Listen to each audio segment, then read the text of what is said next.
generation. And perhaps more than anything else, that is LULAC's history. Now just think about the story of one of this organization's former leaders, a man named Felix Tijerina. Felix was born to, yes, Mexican migrant farm workers in 1905. Never got a formal education himself because he spent his childhood picking cotton in South Texas and washing dishes in a restaurant in Houston. Like so many in your community, Felix was smart, and he taught himself enough English words and phrases to work his way out of the dish room. By the time he was 50, he owned a total of 4 restaurants across the Houston area. But just being a successful businessman wasn't enough for Felix. He'd heard that many Latino children were dropping out of school before the end of the first grade because they struggled with English and couldn't catch up.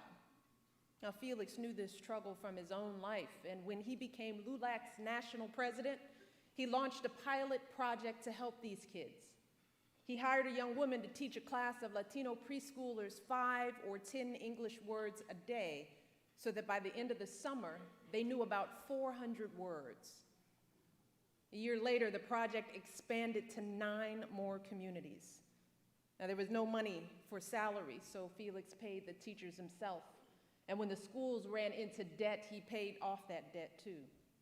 Eventually, Felix and LULAC convinced the state of Texas to fund these schools that would be known as the Little Schools of the 400. And in 1965, these little schools went on to inspire President Johnson to launch the Head Start program, a program that you know now serves more than 1 million children every year.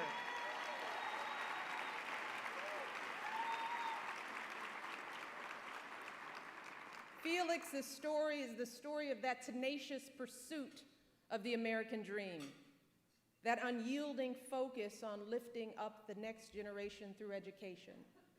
That has always been the story of this organization.